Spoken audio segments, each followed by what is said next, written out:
Welcome to this lesson, and thank you for always joining us in our discussions.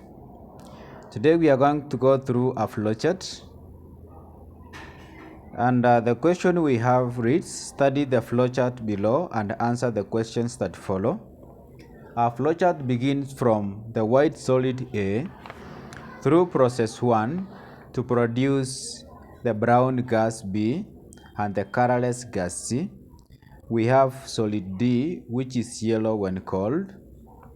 And then, of course, solid D reacts with dilute hydrochloric acid to form a white precipitate E. Then the white precipitate E undergoes process 2 to form a colorless solution.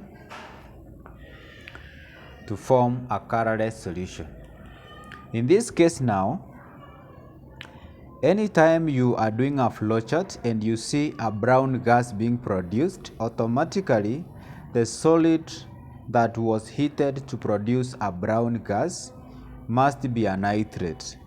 But to know the exact nitrate, we need to look at the characteristic of the oxide that is produced. We have the solid D, which is yellow when cold, and we know these are characteristics of lead oxide, and we know lead oxide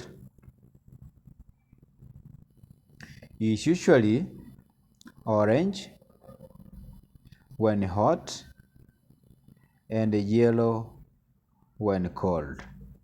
Another oxide that has the same characteristic with that of lead is zinc oxide, but zinc oxide is yellow when hot and white when cold. In this case now, the white solid A must be a nitrate, and it must be a nitrate of lead, and therefore this one is lead 2 nitrate.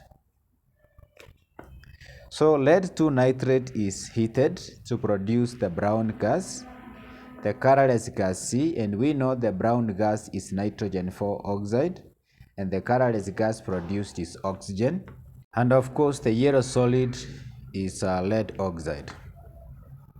We know if you decompose lead nitrate or nitrates of the metals which are in the middle of the reactivity series, lead 2 nitrate decomposes into lead oxide or lead 2 oxide, which is yellow when cold and orange when hot, together with nitrogen 4 oxide gas and oxygen gas, which is colorless. So from this particular point, we already have the identity of solid A, and in this case solid A is lead 2 nitrate, whose formula is PbNO3. Next we have B. The brown gas B is nitrogen 4 oxide.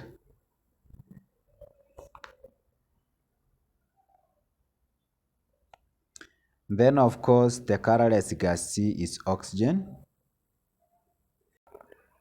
Then we have D. Solid D is lead 2 oxide.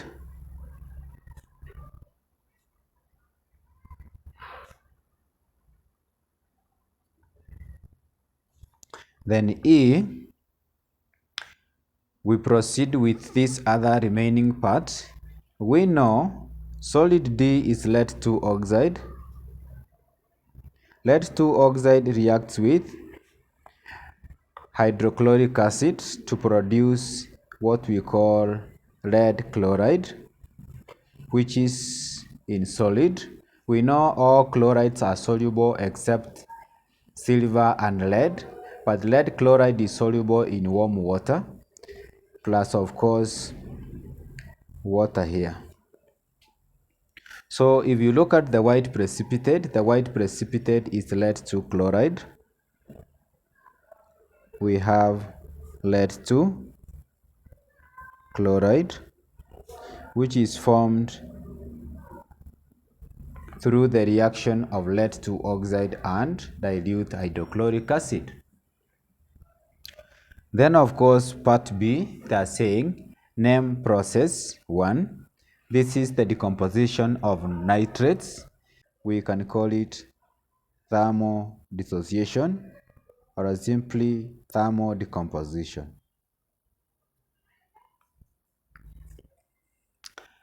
Part C, write a balanced equation for the reaction or for the formation of B, C, and D. Remember, B is the brown gas, C is a colorless gas, and of course we have D, which is lead-2 oxide. And we have already said that the decomposition of lead-2 nitrate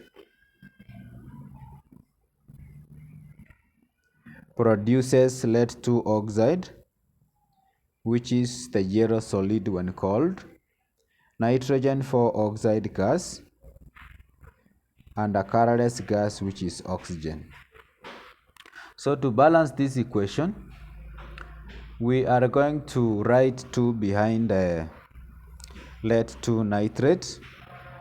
We write 2 behind lead-2 oxide and 4 behind nitrogen-4 oxide for that particular equation to be balanced. We proceed to the remaining questions. Describe the test for the colorless gas, and remember the colorless gas is oxygen. We know oxygen gas is tested using a glowing splint, but in this case you've been told to describe.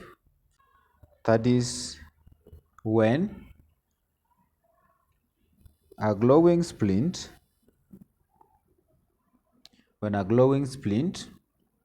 is inserted into a jar containing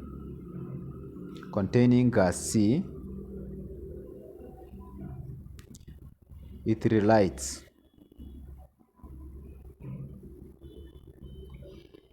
Or we can say it rekindles, or we can say relights. So that is how you can confirm the presence of oxygen gas. And if you've been told to describe, simply say insert the glowing splint into the gas jar containing gas C. Then of course that particular glowing splint is rekindled or relighted. Moving on to the next questions. E, write a balanced equation for the formation of the white precipitate. We have already identified the white precipitate. That is the reaction between lead-2 oxide and dilute hydrochloric acid. The reaction between the two produces lead chloride or lead-2 chloride, which is in solid form. Remember, we have already said that all chlorides are soluble except 2 chlorides, that is silver chloride and lead chloride. But lead-2 chloride is soluble in warm water, plus of course water here. Water is a liquid. So to balance this equation, since we have 2 chlorines here, we are going to write 2 behind hydrochloric acid, so that we have 2 hydrogens, and of course 2 chlorines, same as those in our product side. Then the last question we have is that what does process 2 indicate about the solubility of E? We have realized that E is lead-2 chloride, which dissolves on warming, and therefore we can say that E is soluble in warm water. And we know from our knowledge on solubility that solubility will always increase with increase in temperature. Thank you for watching and welcome to our channel.